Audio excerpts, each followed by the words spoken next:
Your gut may not be just sensitive, it may be fragile. And once you see the difference, a lot of things suddenly make sense. Why one meal can bother you for 2 days. Why probiotics can make you more bloated. Why fiber can feel like punishment. Why stronger digestion sometimes makes everything worse.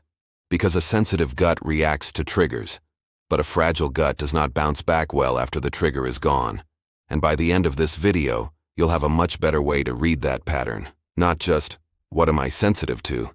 But, what is my gut missing? Most people use the word sensitive for everything. Bloating? Sensitive gut. Reflux? Sensitive gut. Loose stool? Sensitive gut. Constipation? Sensitive gut. Pain after food? Sensitive gut. Reacting to coffee, garlic, onions, fermented foods, herbs, supplements, or stress? Sensitive gut. But here's the problem. Sensitive only tells us the gut reacts. It does not tell us why. And in herbalism, the why changes everything. One gut needs movement, another needs soothing, another needs calming, another needs rebuilding. Same symptom, completely different direction. Here is the simplest way to understand it. A sensitive gut says, "This thing bothers me." A fragile gut says, "I do not have enough buffer." That buffer can be the gut lining, the mucus layer, the microbiome, the nervous system, bile flow, bowel rhythm, immune balance, or recovery after irritation. So the real question is not only, what food triggered me? The better question is, why was my gut so easy to trigger in the first place? That one question can stop you from choosing the wrong herb.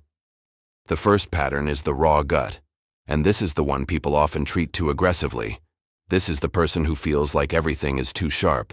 Coffee burns, spices burn, alcohol burns, apple cider vinegar feels terrible, strong bitters feel harsh, too much ginger feels hot. Even healthy food can feel rough. This is not always a stimulate digestion harder situation. Think of the gut lining like skin. If your skin is scratched, you do not scrub it harder, you protect it. The gut can be similar. This is where soothing herbs may matter more than stimulating herbs. Marshmallow root, plantain leaf, slippery elm, aloe inner gel, flax, oats, sometimes DGL licorice when appropriate. These herbs are not flashy. They do not sound like a viral gut hack, but they may give the gut exactly what it is missing.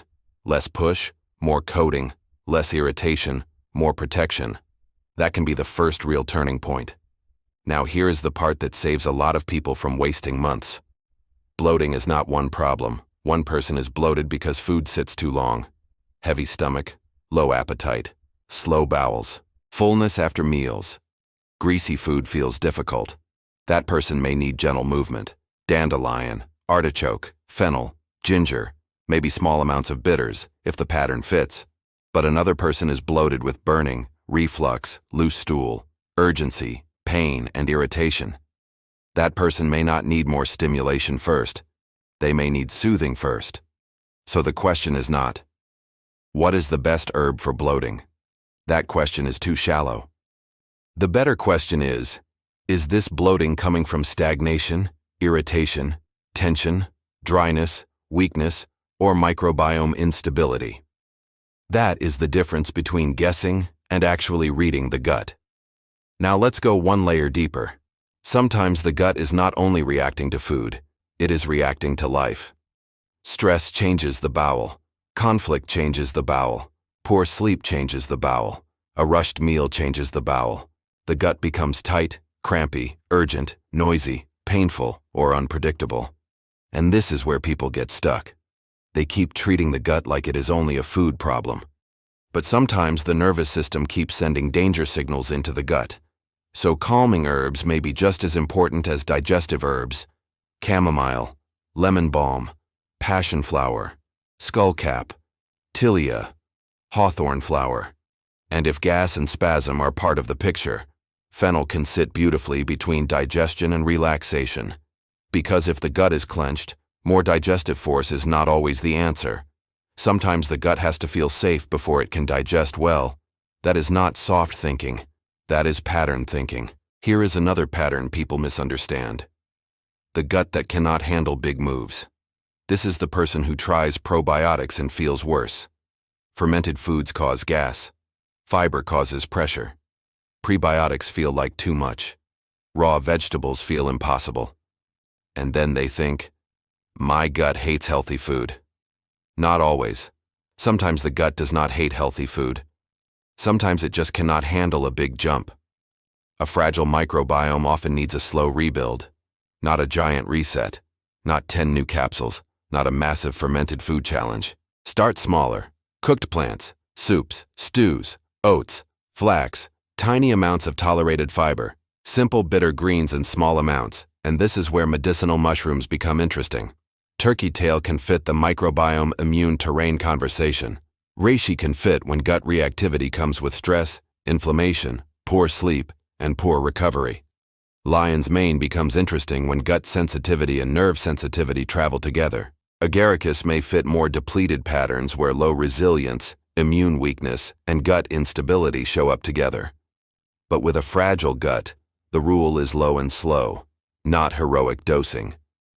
Now here is the pattern almost nobody talks about. The over-restricted gut. This happens when someone keeps removing foods. No gluten, no dairy, no beans, no onions, no garlic, no fruit, no spices, no raw food, no fermented food, no fiber. And yes, short-term removal can help. But if the diet keeps shrinking for months or years, the gut may become less resilient. The person feels safer because they avoid more triggers. But the gut becomes less flexible, less trained, less adaptable. That is not freedom. That is a shrinking world. The goal is not to live forever on 5 safe foods. The goal is to rebuild tolerance, calm irritation, restore rhythm, support the microbiome gently, reintroduce slowly, then maintain. A fragile gut does not only need avoidance, it needs capacity. Here is one more distinction that matters. A bowel movement is not the same as bowel rhythm. A laxative can create output. That does not mean the system has learned rhythm. A bitter herb can make digestion feel lighter. That does not mean the lining is repaired. A calming herb can relax the gut for a few hours. That does not mean the daily stress pattern has changed. So if you keep saying, this herb works, but only when I take it, listen to that. Maybe the herb is forcing an event, but the rhythm underneath is still missing. Meal rhythm, bile rhythm, bowel rhythm, sleep rhythm, stress rhythm, hydration, movement, protein, fiber, recovery. The goal is not to make the herb louder. The goal is to help the body remember the rhythm. So with a fragile gut, do not automatically reach for stronger bitters if you already have burning, reflux, ulcers, loose stool, or a very irritated upper gut. Do not force peppermint if reflux is already part of the picture. Do not megadose probiotics if every probiotic makes you worse. Do not push harsh laxatives as a long-term bowel plan. And do not stack apple cider vinegar, ginger, cayenne, bitters, enzymes, antimicrobials, and coffee just because someone online said your digestion is weak. That may help one pattern, it may irritate another. Natural does not mean gentle, and gentle does not mean weak. Sometimes gentle is the advanced strategy. So here is the simple map. If the gut feels raw, burning, sharp, or easily irritated, think soothing and coating. Marshmallow root, plantain, slippery elm, aloe, flax, oats. If the gut feels tight, crampy, nervous, or urgent, think calm and release. Chamomile, lemon balm, skullcap, passion flower, tilia, fennel. If the gut feels heavy, slow, stuck, and food sits too long, think gentle movement. Dandelion, artichoke, fennel, ginger. Gentle bitters, only if the person fits. If the gut feels depleted after antibiotics, illness, food poisoning, chronic stress, long restriction or inflammation, think rebuild. Cooked plant diversity, gentle fibers, mucilage herbs, small steps, and maybe medicinal mushrooms when they match the pattern. The point is not to take everything.